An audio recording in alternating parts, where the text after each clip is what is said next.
Obama appointee in the federal government says he was marginalized and even threatened by his superiors simply because he tried to raise the alarm about classified information that resided on Hillary Clinton's private email server. Our Catherine Herridge has that exclusive tonight.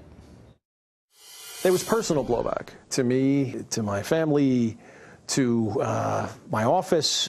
Few people know more about the Clinton emails and the fallout than Charles McCullough, the former internal watchdog for the U.S. intelligence community. What should the American public know about those 22 top-secret Clinton emails? I've heard people say this is overblown. I've heard people say this is much ado about nothing. Had the information been released, there would have been harm to national security. So putting lives at risk. Absolutely. Sources and methods, lives, operations. Speaking exclusively to Fox, McCullough says he went to Director of National Intelligence James Clapper about a year before the presidential election. The intelligence agencies had just found their classified information in the Clinton emails. He read through these affidavits very thoroughly, and he said this is extremely reckless. And he mentioned something about the campaign will have heartburn about that or something. Shortly after, McCullough says his team was marginalized. You felt you were on your own in this. I was totally on my own, and I was told by senior officials to keep the director out of it. You drafted this letter in January 2016. Sure did.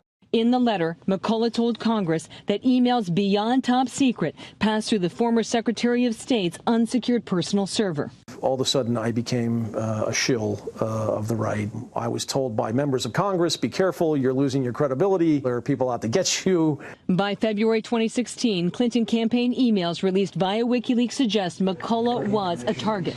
I think there was certainly a coordinated strategy.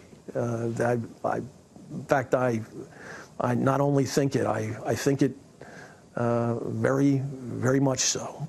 Based on evidence? Yes.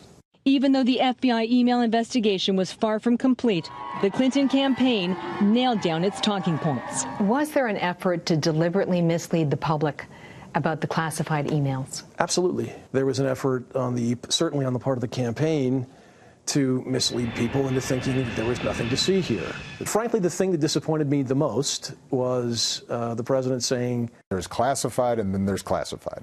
A lot of people in the intel community spend a lot of time keeping secrets secret. And to sort of inject that sense of confusion into people, I don't think was altogether responsible.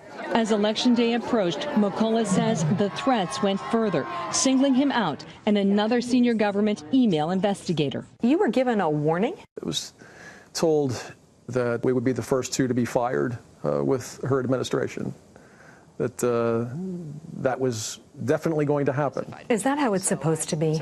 No, I was, in this context, a whistleblower. I was explaining to Congress, I was doing exactly what they had expected me to do, and all of a sudden I was the enemy. More than 2,100 classified emails passed through Clinton's personal server, and to this day, no one is accountable. If you had done this, what would have happened to you?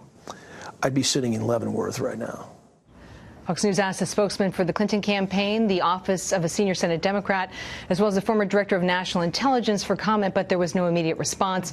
McCullough recently retired after 26 years of government service. He told Fox News today that he's grateful now to tell his story, Tucker. And that is the story. Catherine Herridge, thank you very much for that. Richard Goodstein advised Hillary Clinton's 2008 and 2016 campaigns, and he joins us tonight.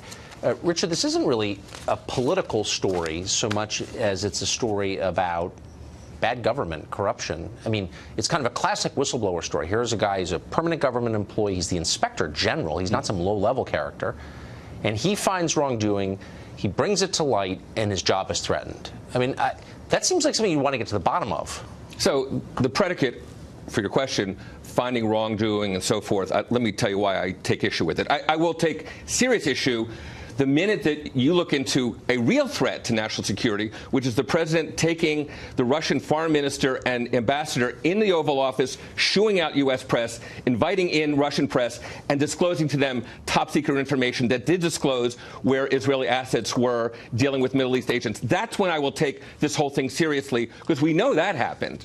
So in other words, because you disapprove of the current president's behavior, nothing that happened before his election is but I'm just saying that's known. What you're talking about is something that's theoretical. And you talked about wrongdoing. Where's the theoretical part? So we know that there were classified... Stop. We don't. I'm sorry. I don't mean to be rude. James Comey testified under oath. The only time he testified under oath, he said there were three documents that were marked classified. We know at least one of which was a condolence call to the president of Malawi. Wait, hold on. You're missing it. Well, I'm not. This is the Inspector General, whose job it is to keep track of this, who says that there was a large amount of classified information, as distinct from documents marked classified, but information from the intelligence agencies gathered by them on her server, and that he perceived this as a threat to American national security. So I don't think there's any evidence he's some partisan axe grinder. He's a permanent federal employee. Yeah. And he is told that he's going to be fired for doing this if and when Hillary is elected. That's why we have whistleblower statutes, to protect the freedom of people like that to tell the truth so our government doesn't become third world. Yeah. Does that make sense? I'd love to cross-examine him and these people who said that they were in a position to say for sure that he was going to be fired. That sounds like the kind of thing that, you know, at the end of an administration you kind of are fearful of. But again, this all will be taken seriously when the 6 people in the Trump White House, from Bannon, Trebus, who use private emails and private servers, are kind of examined. Is it really as simple as partisan tit for tat? I mean, by the way, I would say that if there's ever found to be classified material on a private server operated by a current White House employee, I'll be the first to jump on him and say, you can't do that. That's illegal, by the way. But now that you've said that the Russian government was trying to hack, you know, are the greatest threat we face, trying to hack into computers in this country, private and public, it doesn't bother you at all that there was classified information on Hillary Clinton's unsecured private server? I mean, I'm serious, actually. No, as a literal matter, the State Department server was hacked by China and Russia. We know that. That's a fact.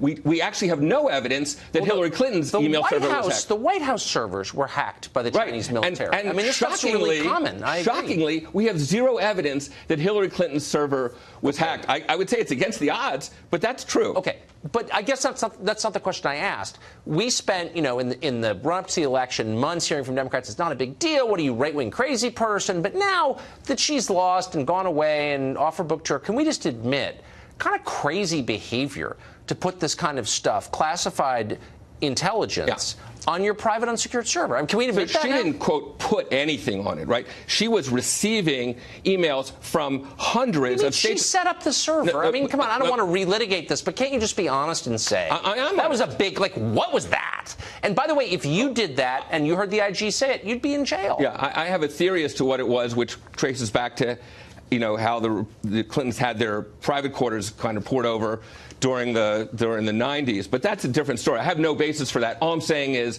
that I don't think she was reckless. Okay. She certainly didn't do anything illegal. The statutes either call for intent to disclose or espionage. I don't think her worst critics think she did either of those. Yeah.